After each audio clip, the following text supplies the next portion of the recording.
Oh, Sunday.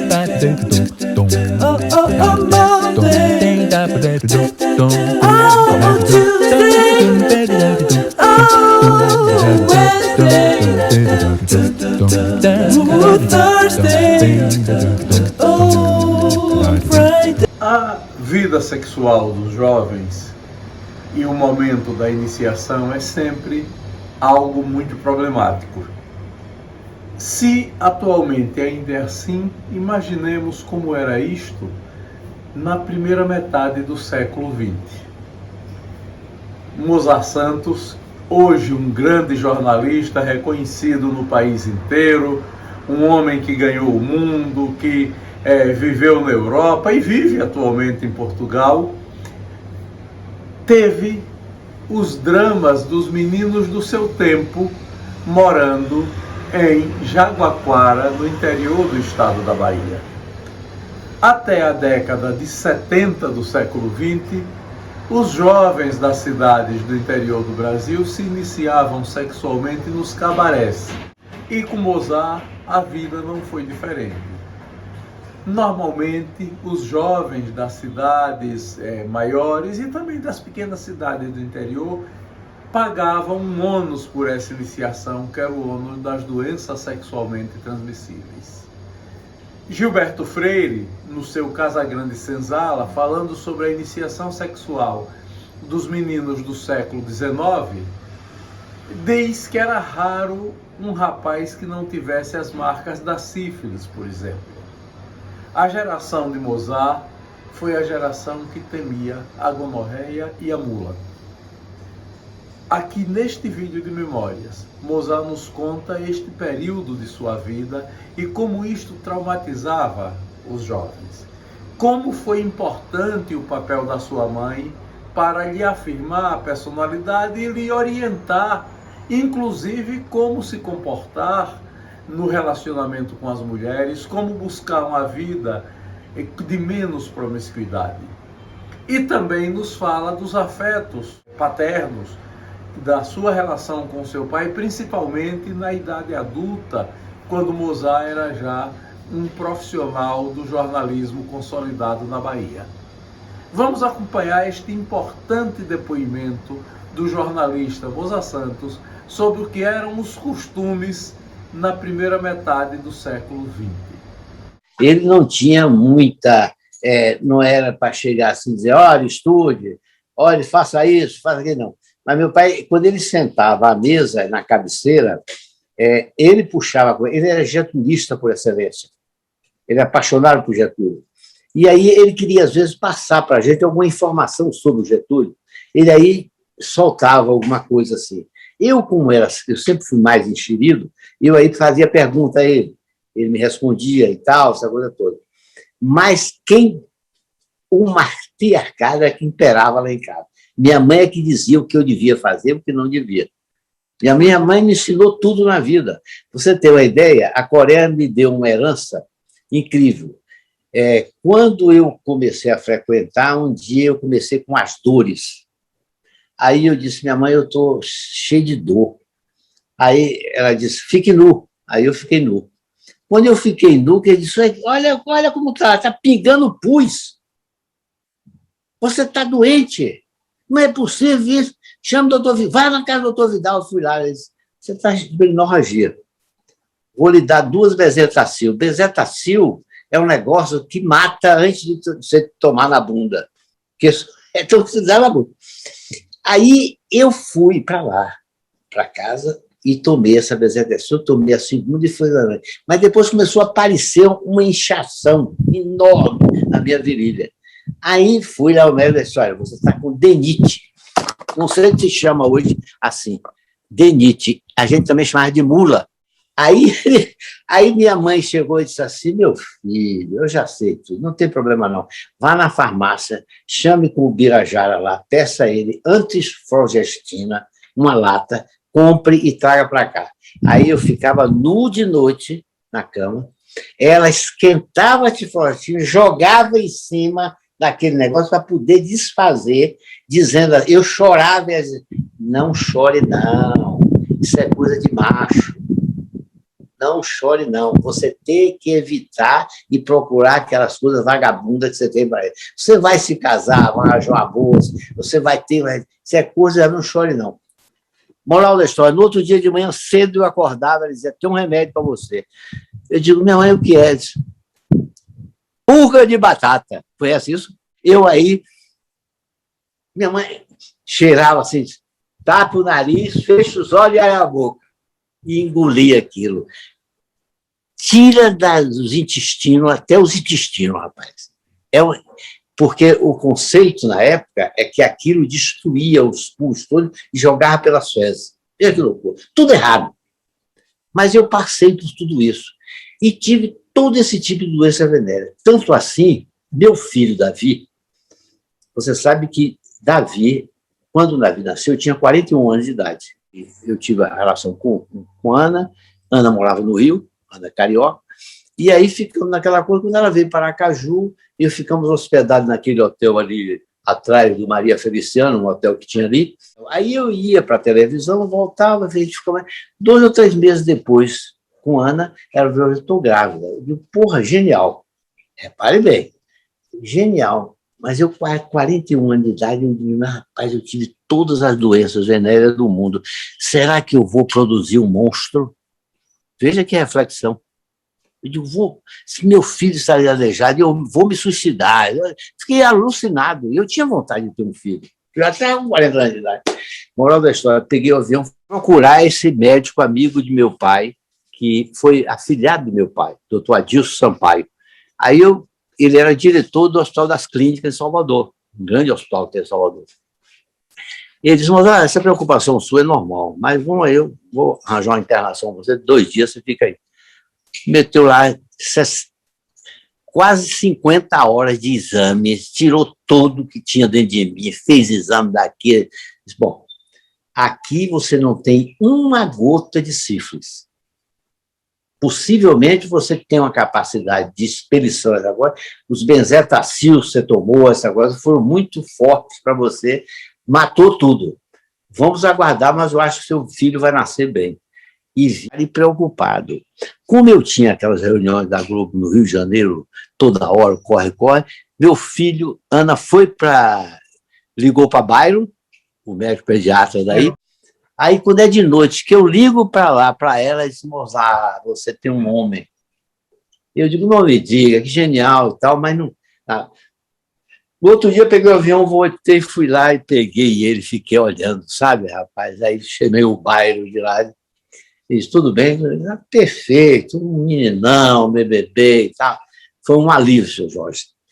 Eu acho que eu contei essa história a Ana Célia e mais umas 2 pessoas. Você é a terceira ou a quarta que eu contei. E outra coisa, algumas vezes eu apanhei de bainha de facão com ela. Ela quem me batia. E palmatória também. Ela mandava e lá em casa tinha palmatória e bainha de facão. O facão ela ajudava na roça dela. E a bainha, ela dava porrada na gente. Tinha admiração. E a coisa começou a crescer. Quando eu fui para Salvador, ele não queria, na verdade, porque a família achava de que ele estava jogando dinheiro fora comigo, eu estudar em Salvador, essa coisa toda. Mas eu me infiltrei lá, como diz a você, larguei o estudo, fui me meter em política estudantil lá no Colégio da Bahia, BBB, fiz as amizades, e o fato é que eu terminei dentro da televisão. Terminei da televisão e fui fazer um programa de televisão. Um programa chamado Papo de Fim de Noite, no antigo SBT, não, no antigo Diários Associados, de João Calmon. Entendeu? E eu tinha um programa à meia-noite, eu conversava com Jorge Amado, com Mirabeau, com Calazans Neto, esse povo todo, com o General Augusto, esse povo todo era papo de noite, meia-noite começava, era 1 hora de conversa. E aí, quando eu ia de férias em Jaguarão, eu ia passar o São João, que eu adorava o São João de Jaguarão, que eu chegava na feira algumas pessoas que tinham televisão disseram, seu Rodolfo, olha seu filho e tal, papá. E aí ele começou a ficar assim, sabe? Não deslumbrado, mas com um certo orgulho, entendeu? Que o filho dele estava assim. Aí eu me aproximei mais dele. Para você ter uma ideia, meu pai, quando eu vim para Salvador, ele ficou em Jabaquara, lá com as filhas dele e tal, e minha mãe já ficava mais tempo com minha mãe, que ele já estava bem velho. E quando ele fez 84 anos de idade, ele teve um câncer na próstata. Aí eu fui levá-lo para internar no Hospital Português de Salvador. E aí, para você ter o que era, meu pai, na hora que eu estou embaixo atendendo uma pessoa, vem a enfermeira correndo, me chama, por favor, vem cá, né? Seu pai está uma coisa incrível. Eu digo, meu Deus, ele estava bem, né? Vem cá, eu chego lá, ele estava vestido com a camisa abotoada aqui, a enfermeira e o médico querendo tirar a camisa para vestir aquele roupão normal de hospital, e ele não admitia ficar nu aqui para frente. Né? Eu digo, meu pai, aí eu pedi a minha senhora, saiu, falou, meu pai, isso é de praxe, todo mundo que entra aqui tem que... Imagina, ficar aqui com os peitos abertos para esse povo ver e tal, você vê que homem é. Cultura dele, a maneira dele encarar as coisas. Então, ele morreu lá, de 84 anos. E nesses últimos 2, 3 anos de vida dele, eu me aproximei mais dele. A gente trocava livro. Ele dormia na casa da minha mãe com o livro caído aqui. Ele deitava lendo, o livro caía. Ele lia muito. Meu irmão se tornou o melhor jogador de futebol que tinha em Jabaquara. Se fosse uma época, ele não fosse a cachaça, e ele se encontrasse alguém que trouxesse ele para Salvador, porque toda aquela região, Jiquié, Maracás, Tiruçu, Entroncamento, todas essas cidades circunvizinhas de Jabaquara, convidava ele para jogar nos times. Ele jogava muito bem. Agora, era um mulherengo daquele jeito, sabe? E outra coisa, o problema dele é ter 2 pernas, o resto ele resolveu. Era preto, branco, vermelho, velho, coroa, menina. Né? Ficou famoso lá em Jabaquara. E ele tem como ele criou o ócio, esse ócio de ócio, e minha mãe colocava sempre o guarda-chuva em cima dele. Ele chegou a um ponto que minha mãe escreveu, disse, você tem que arranjar um emprego para seu filho, para seu irmão aí em Salvador. Eu disse, minha mãe, o que é que ele sabe fazer? Ele disse, nada. Mãe terminou a 4ª série, não sabe fazer nada, está aqui bebendo e tal, você tem que dar um jeito.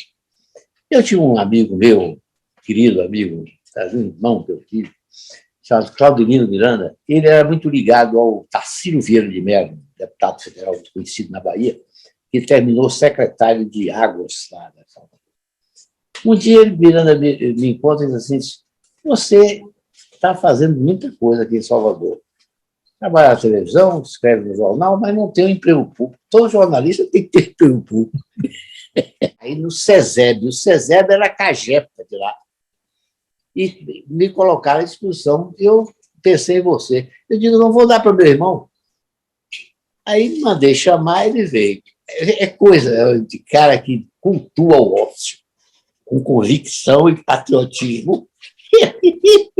Um mês depois, eu estou onde eu trabalhava, ele entra para mim, se é, Raimundo, tudo bem? Tudo bem, meu irmão. Alguma novidade? Não. Pensei que ele ia voltar, ele olhou para frente e disse, me diga uma coisa, como é que se tira férias? Eu digo, filho, bom, você tinha um mês trabalhando. Ai, senhor Jorge, levou 6 meses e voltou. Eu vou lhe dar um detalhe para você ver o que era minha mãe. Meu nome é Mozart, né? Quando eu estava estudando no Colégio Telegídio, eu estava já com 14 anos de idade, mais ou menos, por aí, e eu estava no 2º ano ou 3º ano de ginásio. O professor Carlos de Bois entrou na sala e fazia a chamada para todo mundo, conhece, né? João, presente, fulano, presente, fazia a chamada, né? E quando chegou em meu nome, ele disse, Mozart, ele disse, presente, professor. Ele parou, olhou para mim e disse, fique de pé. Pois não. Você tem noção do nome que você tem, rapaz?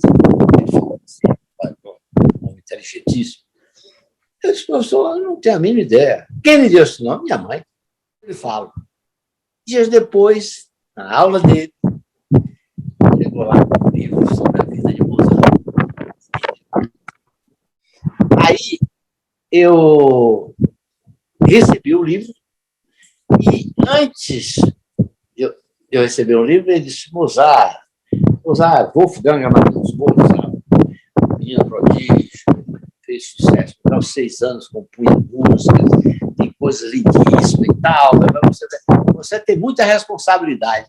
Aí eu cheguei em casa com o livro na mão e disse, dona Marieta, você sabe que você me deu o nome de um músico assim, assim. E ela ali olhando.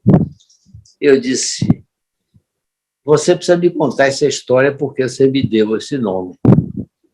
Ela disse, eu vou contar agora. Eu estava grávida de você. Seu irmão Raimundo estava brincando na porta quando chegaram os boiadeiros. Exatamente, quando os boiadeiros estavam assim, meu irmão mais velho, minha mãe estava grávida de mim, e meu irmão mais velho estava brincando. Aí assustou o cavalo. E o boiadeiro disse, sai daí, menino, cuidado com o cavalo e tal. Aí virou para o outro assim, disse, parece com o filho do coronel Mozart. Aí minha mãe gravou esse nome. Quando eu nasci, correram todo mundo para a folhinha. Não sei se você lembra da folhinha que destacava todo dia. Minha mãe disse, não, esse não. E os dias foram passando. E um chegava a dar uma opinião e tal, bababá, nada dela aceitar. Quando um dia ela... Comadre Cota, que era uma negona que morava lá em casa. Mas agora vem cá, isso que é, já tem o nome do meu filho. Meu filho vai chamar Mozart. Disse, ô mulher, tu sabe, não sei, nesse tempo não existia ô mulher, eu estou apenas enfatizando. Disse, o que é que houve com você? Ele disse, não, eu me lembrei aqui, não Mozart, alguém já falou isso, é bonito, eu vou botar o nome do meu filho Mozart. Aí foram para o cartório e botaram Mozart, Mosarra. Não tem o Z, nem tem o T. 30 anos depois é que eu vou fazer a minha retificação e botei meu nome como deve ser feito e tal. Aí, isso tudo aconteceu, eu trazendo o livro para ela e ela me contando essa história. Aí eu disse, mas minha mãe, você imagina se o boiadeiro dissesse assim, esse menino parece com o filho de Lampião. Hoje eu estava com... Aí ela começou a chorar e me abraçou. Você deu o nome de uma pessoa importante a seu filho. Encontrar com a Ana Célia. Você pergunta a ela, Mozart tem muita coisa com o nome dele.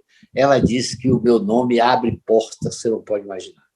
Lá em Portugal, quando eu vou fazer as coisas, eu digo, qual é o seu nome? Mozart. E olha assim, a primeira vez que eu fui à escola, bom, eu tive, em princípio, muita dificuldade de ir para a escola, sabia? Muita. Eu era rebelde, mas minha mãe foi muito forte comigo, me recolher, me levou lá, Colégio Carneiro Ribeiro, era um colégio estadual que tinha lá, e aí ela me botou, e eu fui estudar, mas eu sabe o que eu fazia, Jorge? O colégio tinha em cima, era um colégio tablado, embaixo tinha um fosso.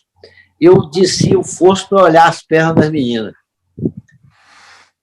Eu era um marginal meu, não tem jeito. E minha mãe soube disso, a professora Bernadette ligou, procurou minha mãe e disse, seu filho não tem jeito.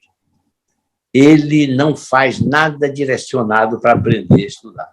Eu não sei o que é que faz. Aí o tempo passou, eu fui lá repetindo, bababá, tanto assim que eu terminei a 4ª série com 18 anos de idade. Entendeu? E aí o meu primeiro ano, eu nem sei como é que foi, porque eu já comecei na pândega, na confusão, olha, a minha relação de amigos em determinados momentos da minha vida de 14, 15, 16 anos, era de marginal, rapaz. Pessoal que pensava na maior bagunça do mundo, eu estava no meio. Minha primeira professora era a mesma mulher que me botou... é um detalhe que você não sabe. Foi a primeira pessoa que me botou para rezar e me botou na congregação mariana. bota aquela faixa assim. Professora, eu não sei se eu li isso, e eu fiquei tão entusiasmado com a pregação mariana que eu resolvi estudar melhor, entendeu? Foi aí que eu encaminhei para o curso primário. Florípides, entendeu? Que me deu os primeiros, que me ensinou, eu me lembro bem quando ela um dia trouxe um livro todo riscado, assim, de risco, para eu fazer aquela... Porque eu tinha uma... Primeiro eu não sabia pegar direito na caneta, e depois eu começava assim, subia, depois descia. Ela foi que botou os riscos, depois eu vim saber que era caligrafia, né? Pois é. Aí eu comecei a estudar com a professora Floripa. Floripa era solteirona. No Ribeiro, eu fiquei, Jorge, 4 anos, exatamente. 4 anos eu saí do Colégio Ribeiro com 12, 13 anos de idade, porque eu saí 17, 18 do curso de ginásio. Aí, sim, aí eu já estava com 13 anos de idade e já era um rapaz. Eu era magricelo, bem magrinho, entendeu? Mas eu era um rapaz, já tinha noção. Outra coisa, leitor assíduo do Cruzeiro, e eu ia, por exemplo, quando dava 3, 4 horas da tarde, eu ia para a prefeitura, que era o único lugar que tinha, fora o colégio, né? Que tinha uma biblioteca da prefeitura. E tinha um detalhe, era o lugar que recebia o jornal à tarde de Salvador, 4, 5 dias depois, e também a revista O Cruzeiro, que eu ia lá folhear. Quando eu via aquele povo de gravata arrumado, eu dizia para Edmunda era a moça do Arbanz, eu ainda vou botar esse negócio no pescoço, um dia desse você vai ver. Eu não saio daqui já quase fazer. Foi uma coisa que eu fiz. Comecei a gostar dessa coisa, desse mundo. Eu sou grato aos Abreu, muito. Eu vou lhe falar, e você, quando falar com o professor Gelson, ele vai se lembrar desse ponto. Eu estou fazendo assim, que eu não sei se é sobre, eu fiz, e eu agora estou usando muito colírio e fico, às vezes, lacrimejando. Veja bem, o professor que mais me marcou a minha presença na chama-se Mário Moreira, era professor de português. Essa é uma figura emblemática, figura... Morreu há pouco tempo, senão. Ele era um homem extremamente dedicado ao trabalho que ele fazia de professor. E o português que eu sei hoje, e é pouco, ele foi quem me deu. Porque ele tinha um formato de ensinar. Ele chegava na sala e um pacotinho assim de papel cortado com determinadas frases ou determinados versos, e dava a gente. Ou, se não, escrito, hoje será a palavra com 2 S e com C cedilha. Eu achava aquilo um negócio, uma iniciativa, uma proatividade do professor fantástica. E eu aprendi muito disso. E outra coisa, nos indicava livros para a gente ler. Agora é difícil. A gente tinha que ir na biblioteca, alugar, esperar que tinha alguém lendo livro, era uma loucura. Mas, mesmo assim, era um cara... E depois ele era um conselheiro, um cara que, quando se tinha um problema assim, ele via pelo comportamento do aluno, ele chamava assim, e disse, e aí? Tudo bem? Em casa, como é que está? Ele tinha uma relação muito estreita com a vida do aluno.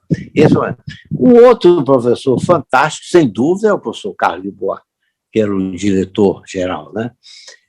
Descendente francês, nasceu no Paraná e veio para Jaguaquara tomar conta desse colégio, que era uma instituição batista, uma fundação americana. E eles lá ensinavam realmente a religião batista, e passava muitos ensinamentos para os alunos lá. Muitos não. Eu, por exemplo, não. Eu achava genial aquelas pregações, né? Mas eu sempre estava na igreja católica com a minha mãe, tudo e tal, me comungava, essas coisas todas. Eles davam francês. Ivaldo hoje está em Natal. Tivemos no ano passado, antes da pandemia, eu era sério, passando no fim de foi diretor da escola técnica lá em Natal, mas ele começou a vida dele, quando ele saiu de Jaguaquara, do Teregílio, ele foi para Recife e fez teologia, e terminou saindo como pastor. Mas depois ele, segundo ele, ficou desacreditado o movimento religioso que ele estava envolvido lá em Recife, largou e foi fazer pedagogia, se formou em pedagogia e depois terminou toda a escola técnica em Natal. E mora em Natal. Esse é o que eu tenho mais estreita e constante amizade. Fora isso, eu conheço uns amigos, uma amiga minha que está nos Estados Unidos, a Aurora, que casou-se. Outro dia, revivi um outro amigo, Ari, Arivaldo. Eu achei até que ele estava meio maquiado, sabe, difícil de falar, que é um cara da minha geração, da minha idade. Esse mora em Salvador.